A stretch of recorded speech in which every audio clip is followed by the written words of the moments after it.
Elijah Will You're gonna be 7. seen by billions of people. You did. This is the kind of people I have as friends. I love them.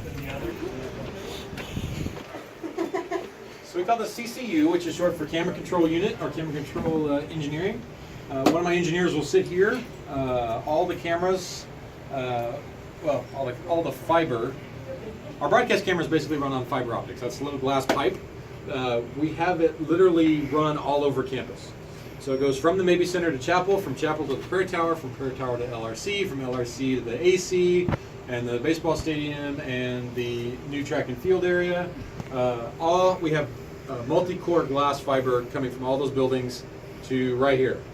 So if I go out of the Mabee Center, if I go out of one of these teleports, which is showing me what's in the baseball stadium, what's in the GLC, we have 6 cameras in there, or places for cameras. Right here, these are our studio that you were just standing in. Or no, these are Chapel. We went from Chapel this morning to this event. So the glass comes in here. It's actually, this is 2 protected, shielded glass fibers in here. So they're almost hair thin. The actual glass that transmits the full broadcast signal. It goes through here. It goes into these. These are the control units of the cameras. These provide power and control to the heads, like you see in the studio. And these are controlled. The camera's actually controlled from here. I can turn the camera on. I can turn it off. I can change the light level, the color level. Like this right here. When we have an event going on, we'll actually adjust iris based on black level to white level. So I can burn it out, I can black it out, I can put it right at the right spot again, based on this engineering. This is a very expensive small reference monitor. This is actually as close as we're ever going to get to having accurate color on a TV. And so our engineer has the best monitor in the place. And he'll sit here, he'll watch all the camera sources. For Chapel, we have 5 cameras, 4 manned with the jib. And then we have the little middle is the one's called Xandar, are actually coming back from the Chapel. Video feeds back from the Chapel. KGB and GEB Air is our full power television station, which transmits from the Cityplex Towers across the street, covering everything from Bartlesville to Muskogee over the air. And then we have the GEB network, which is outflow of the KGB television station, which runs nationwide on DirecTV, satellite, cable systems. Both those obviously can be streamed on the internet. Above that, you have servers A, B, E, and F. Those are actually playback from our video control room, from our server room. So all our cameras and our program feed are actually recorded individually to a server computer, and then he's playing back Godzilla, and I guess Baker Stopped. We have Helen Thomas, who's one of our local programmers, who comes into the studio you were just in once a month and does 4 shows. So she has a weekly show on the network, and it's produced right here with our facilities. Server F is showing Chapel from a few weeks ago, I guess, some time ago. And then preview and program is showing me the camera feed. Camera 3 is on preview, and then program is server A. And then we mix those together in the server to create that green screen effect. So the switcher, we'll see in a minute, actually takes all the green out and replaces it with the Godzilla image or one of the others. So that's on the switcher. So this is the cameras feeds come all over campus to here. We put the cameras on the air. They balance them together for color and brightness, and then all that is sent over to the switcher, which if you follow me will go over to the control room. And hey, I didn't capture myself on a chair. Wait, that happened before? Oh yeah, twice today.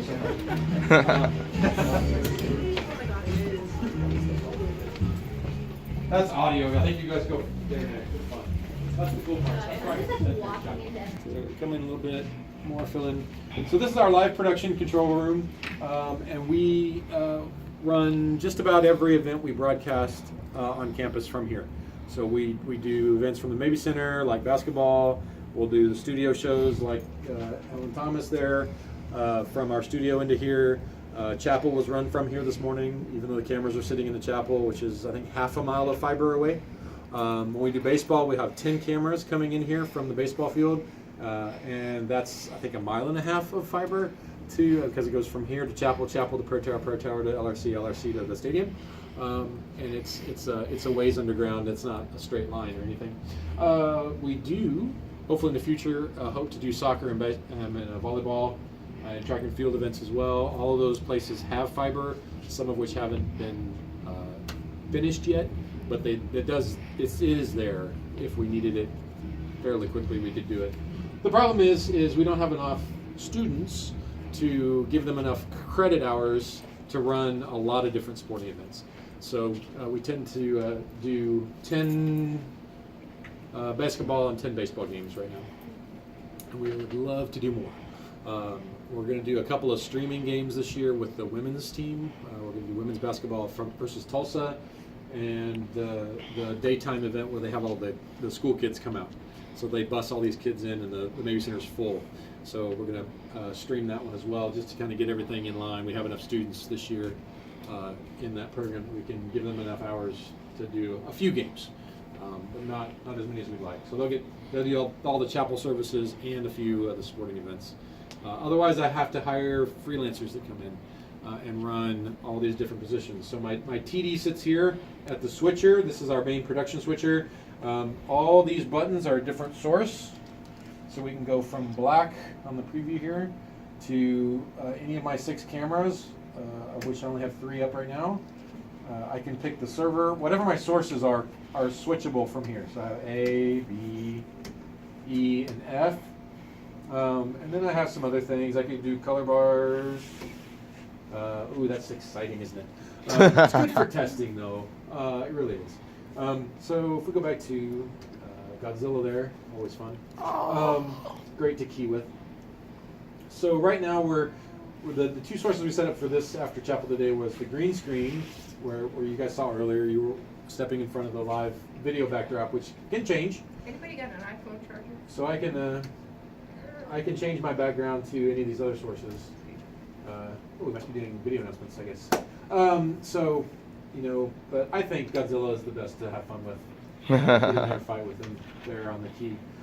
Green screen used to be really prevalent, especially in news. It's becoming less and less so, even though it's easier and easier to find things that'll key out that green and replace it with whatever you want. That's the idea, which is why if you wear green, it keys that out too. So generally we'll do a green or a blue screen background, and it just kind of depends. If you're green-eyed, the green doesn't work that well because the video will show up in your eye, in your iris. So we'll use a blue screen then, and if you're blue-eyed, then obviously we can't use a blue screen. So we'll use a green screen. So it really depends on which one works better. Most people stick with green. It's a certain color green. It's usually lit fairly even so that it just disappears when we put the video behind it. Like I said, a lot of news places used to use it for the weather people. They would put the graphics they would have a camera on the graphics board, like a felt board that had all the fronts and the sunny and all that stuff, whatever the temperature is going to be. And then the meteorologist would look at the monitor and point to it. Now they just use actual screens, and they have all the computer graphics that just come in and they just point to the screen. In the church, especially in church production for video announcements, because a lot of churches will just have a green screen up, they'll light it, and then once a week they'll have their video announcement people come in and they can put whatever background they want. 4th of July, they'll have the fireworks going behind the guy. Christmas, it'll be the lights. So it makes it look different without having to set up different things all the time. Our video announcement crew, they spend all week doing video announcements, and they'll go to campus and set up the lights and the cameras and do it all over the place as they get creative. But green screen is still used a lot for things like that. We don't use it a whole lot. Much like prompting, we don't use a lot of teleprompters either. Most people know what it is, but we do have that technology. It is useful sometimes. It gives you a little better product. So my technical director will sit here and press the buttons. He will take his button pushing order from the director who sits here. The director usually is looking at the screen, has the big picture in his head, knows what he wants the final product to be, and he will pick the cameras based on what he feels is the best shot at any one time. So the director sits here. He's usually helped by the assistant director, whose main job is to keep track of time, keep track of what may be coming up that the director may not be thinking about, because he's living in that moment of what's good right now. And so the assistant director say, hey, you got a guitar solo coming up. So it's like, okay, camera 4, grab the guitar player. And so camera 4 will get a good, nice artistic shot of the guitar player, hopefully. And when the guitar solo comes up, the director will be able to say, okay, camera 4, take 4. And the camera will be then on live. Assistant director in sports is really important, helps keep track of breaks. Okay, you have a break coming up in 30 seconds. The director will tell, on the intercom, will tell the announcers, hey, 20 seconds till break, and then they'll start wrapping it up. They'll pitch to break. We'll go to break. The assistant director will say, okay, we got 3-minute break this time, and we'll count down the 3 minutes so that when we come back from break, the director has something cool coming in, and they can get started again with the broadcast. Baseball is my biggest crew. I'll have somebody running the scoreboard back here. My CG operator will sit here doing, like the playing order. Who's on offense, who's on defense. Well, we don't do football, but that's what it would be. So my CG operator puts those names on there, works with the score box, because sometimes the score box has, time? All right, well, didn't have time for questions, sorry.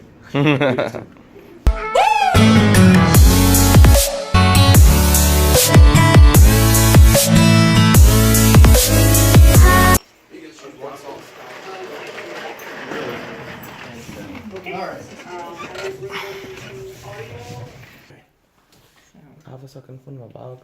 So, designed in the mid-70s, built in 1978, original cabinets. Obviously the console's a little bit newer. The first console that was in here was a brother console to what they mixed the original Star Wars on. Interestingly enough, the preamps and the EQs that they built in that desk, they are still manufacturing and still shipping today. They did a good job with the circuitry. And we can't make it any better, so we just use better components, but we're like, let's just keep selling them. Because they sound, well, actually, I've got a preamp that is, right, almost the same thing. A little bit different. Mine's got a transformer and it adds a little dirt to it, but dirt in a good place. We can put out, track about 120 channels out of the room. I've got fiber that goes all over campus. So we get stuff that we do out of the baseball stadium, we got the arena, we get stuff that comes out of chapel, and then any other place I can run interconnects to, I can actually change patch points and bring it down to my equipment, which ironically this isn't even a console, the console's in the other room. It's a little gray box you'd walk by and not think anything special of and not realize how special it really is. It's an amazing piece of technology. We do everything from chapels out of here to ORU graduations to the Christmas, what's it called here? I changed it anyway. The ORU Christmas thing. Family Christmas? Well, it's family Christmas anymore, so I can't remember what they changed it. Anyway, we'll do that out of here. We do basketball games, we do baseball games out of here. We'll do stuff out of the studio, the talking head, people sitting at desks, that kind of stuff. So a little bit of everything. We've done sound design out of here, so like odd sound effects and things like that. You spend time playing around and building those. Just a whole massive gambit of things, as well as bringing in private clients come in and they need a facility for some kind of TV production stuff. So this is the hub for all the audio and all intercom and everything like that for in here. Any questions? So, identical room to what they mixed Michael Jackson's Thriller in. So you can probably guess the CD I uploaded. You can rotate in and out of that seat. There's only one spot in this room where it actually sounds right. The whole rest of the room doesn't sound right. It's built for one seat. So, it's kind of an interesting thing. Yeah, order set. So, now I will turn it up. But I won't turn it up anywhere near as loud as it can go. You'll understand.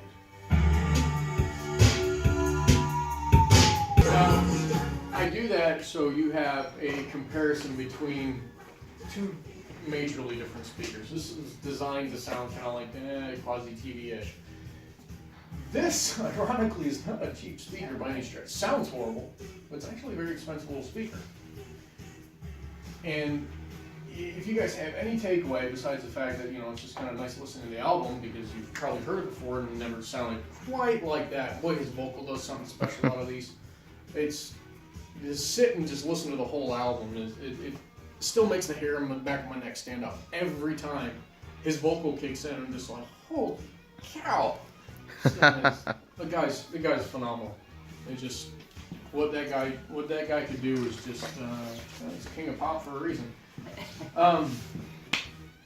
The biggest takeaway I want is, if you guys get involved in building your own content, doing things, video, audio, music, whatever that is, and your strength is being a creative and coming up with those new ideas and taking that message and taking that into someone's world.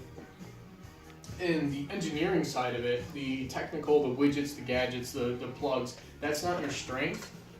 That's fine. Don't force that to be your strength. Find someone that is their strength. Because like you hear his album here, and it doesn't sound like that anywhere else. You hear it even through a specialized speaker, but still not a cheap speaker. It still sounds not the most nice. It's never going to sound better than what that engineer was listening to. So they poured their heart and their love into making it sound as good as they possibly can, because they knew everywhere else it's not going to sound as good. The same thing happens when you guys build your media and build your pieces and things like that. It will never sound or look better than your seat. So take that special attention to detail and make sure and be picky.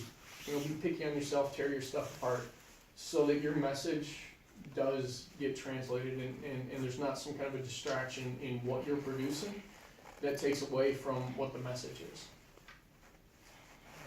So. I'm in front of a turntable.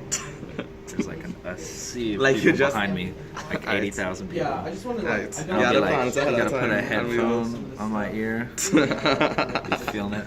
Like, hands up, hands up. Everyone behind me. This is basically his idea of what he wants to do in the green screen. Yeah, I did try and sign up for that one. But I didn't. that music, you are never gonna hear anything better inside that room, not even on this video. Never. Of course. Michael Jackson. This is makeup and the restroom, and also like a wardrobe change. Not a dentist office. And people touch up their makeup, change clothes. Say they've got several segments or they're shooting several shows in a row. They'll go in, change clothes, check makeup, whatever. Come back out. There's also another wardrobe area through that far door there, so that if there's more than one person, they can get done twice as fast. All right. Come in. Nice picture of Billy. Young Billy. Ah, look.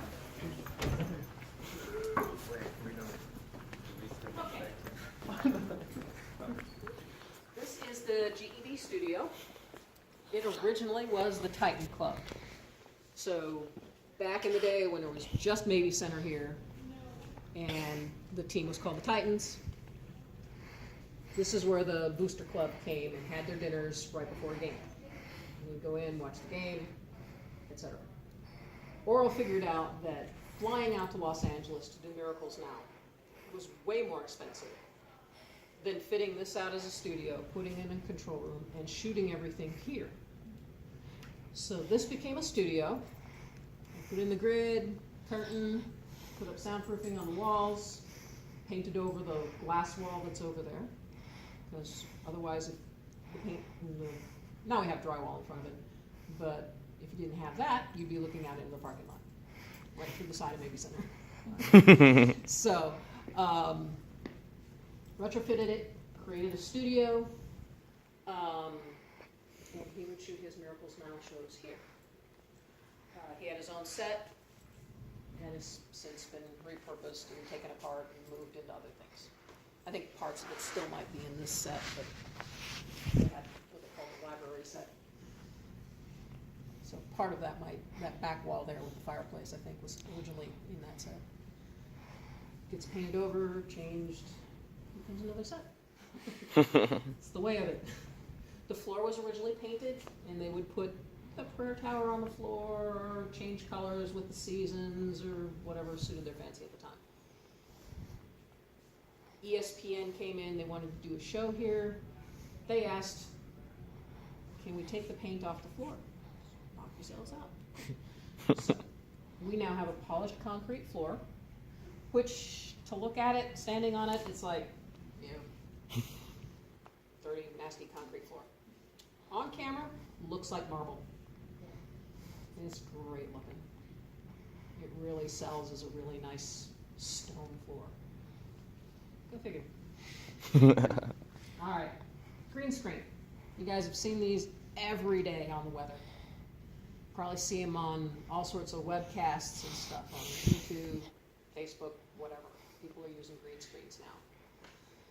And I put my tape down. Where did I put it? Over here. So I don't see green in the wardrobe here at all. So,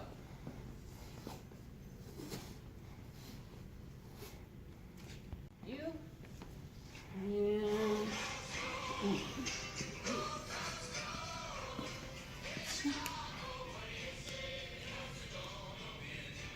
sorry about the phone. Should have put it in silent. Stand in front of it. Persistent telemark, right? Now you can see those green stripes just disappear. But also take a look at the golden eagle. All right, once see how it changes as the scene changes behind you? There's just enough green in yellow To kind of make it look like it's starting to clip. like translucent. Kind of like translucent-ish. Yes, gets semi-translucent, semi-transparent.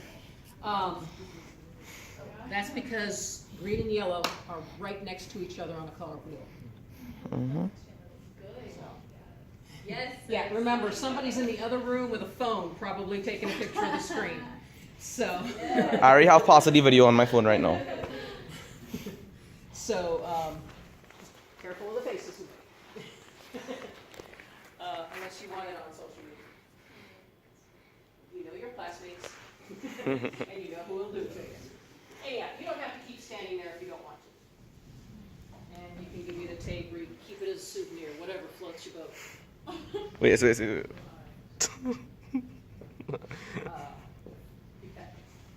So green screen is what the weather guy uses every day.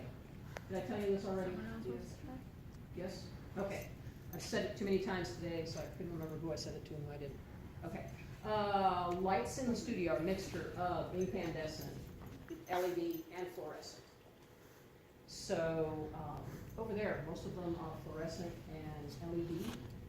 And even though they're not all on, it would definitely be cooler over there than it is over here under the incandescent lights. Just the way it is. We use way less light now than they did in Oral's day. The room had to be super chilled, like you could hang a meat in here before they turned on the lights. Because it got so hot. I mean, because we're running at what they call 60 to 80 foot candles. They ran it at 250 foot candles back when Oral was taping. You could almost get a suntan from those lights. If they didn't have glass in front of them, you could. It was just crazy hot. So, I don't know if you ever heard about the theater where they're doing late night. Used to be Letterman's show, now it's Stephen Colbert. Okay, that studio. He used to have it cooled, it used to be the Ed Sullivan Theater. They had that cooled to like 62 degrees every day. He had to tape in there because he was prone to sweating when he got hot. And he looked like he'd just run a marathon if that chiller didn't work right. So people would come in there and they'd almost wear suit coats and jackets in this audience because they were freezing, he was comfortable. But he was on camera, they weren't, so too bad. Get over it. Tony ESPN worked there. Dr. Wilson does some of the World Impact business stuff there. Probably maintenance coming in and changing out the trash or something. Yeah, Dr. Wilson, World Impact. We've had several different doctors come in and run shows that they use as infomercials or put on the web or something. And they'll swap out the panels there that you see, the swoopy things and the honeycomb, and they'll put in their own design. And it totally changes the way the set looks. We'll put blue light on it, and on camera that blue shows up a lot more than it does just seeing it like that. But you can go gold with it, and you really got that honeycomb thing happening. Or you can go, you know, some other color and make it look a different way. Or you can like just the translucent panels from behind to get a different look than you do from lighting in the front. Satellite pickups will do in front of that monitor there, the one that's blackish now. We'll do CNN Business, Fox News Business, ESPN. We'll set a person down in front of that, put a generic Tulsa scene, nighttime, daytime, whatever fits the interview. The business shows are generally in the morning, so we'll put a morning sunrise or something there. Evening shows, we'll put the nighttime scenes. Just kind of fit when it's supposed to air. Sometimes they'll come in the middle afternoon because that's the only time the senator or whoever can do the show. Or athletes because game time is at night when the show airs, so guess what? He's going to do his interview now. And they'll roll it in later. So we'll set them down there, and either by satellite or by fiber. They'll be connected to this studio. They'll ask their questions, he'll answer, or she.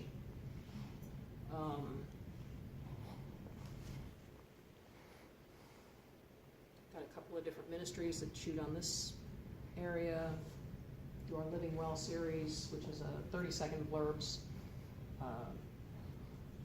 Anything from how to keep kids safe on the internet to, you know, here's where you can find a good 10-minute workout video to quick and easy ideas for supper in your dorm room. You know, whatever. You know, whatever we find somebody to do something for that helps people live better, we'll put it up there. So, questions about it? Any of you guys TV majors or? Yeah, CCD. CCD? Okay, so you're looking at web and any other outlet that'll take video? Okay, the same principles apply no matter what outlet you have. Yeah. If you start with one of these cameras, these are Ikis, Ikegami, Canon lenses, or Sony's, or whatever, you use the best camera you can and edit and everything all the way through until your final output. And then you put it to whatever platform you're going to. So these are shooting HD, or if you have a 4K camera, you have a red camera or something like that, you're shooting 4K. You keep it 4K until you're outputting for, you got something that goes to a theater on this one. You got your web video, you put it into that codec. At the very end, you wait till your editing and everything is done, and then you send it out to those different platforms in the media that they want. And everybody has a different standard. Vimeo, YouTube, Facebook, Twitter, they all have what they like. And you give it to them that way, and you get the best looking video. Otherwise, it gets that macro blocking, it's garbage in, garbage out. Yep. The better the microphone you use, the better it sounds, the more sellable it is, because people depend on their ears to validate what they're seeing. Just like when the weatherman taps that screen when he's pointing to a temperature, it sells the fact that you've actually got a real live monitor or something behind him that he's touching. Hearing that little tap tap sells your image. Sound effects can be crucial in a movie. If you listen to a movie with sound down, it's just like, it's not near as scary. Who cares? It's a black screen, you know. Yeah. But if you hear the creepy music, or the creaking sound of a floor, or a scream in the background, whatever, that sells your video. Jaws. Stupid music comes on and everybody's kind of going, you know. Same with Halloween, it's got its own sound effects set. And if you've seen one movie and you hear it in the next, you know what's going to happen. Some dumb girl's going to be screaming and whatever. So, audio and video have to work together. You can't not pay attention to the other. Grammar counts. Spelling counts. And when you're doing web videos now, it's getting to the point where if you don't have it closed captioned, you're losing them big part of your audience. There's a lot of English as a second language speakers that will watch captioned videos so they can learn English. Because they can read it, now they have to put it together with the sounds. And so they're watching the captioning. If captioning isn't synced properly and isn't spelled properly, the poor sucker's just not going to know what you're saying. It won't make sense. And the deaf people just, you know, they're going, click. And they go somewhere where I can understand them. So it plays out across the board. The same tools are used everywhere. Like, not to sound stupid, but I felt like it was job loss of it. You know what I can't do? It means I have to step in my game. I just keep doing you, man. You're doing fine. One more time. Season 4 will be better, hopefully. One more time. You all had to get that subscriber raise up so I can start getting paid. Small but paid. That's it for this episode. I hope you all enjoy these more documentary style ones. It's kind of fun to do them. I'll see you next time.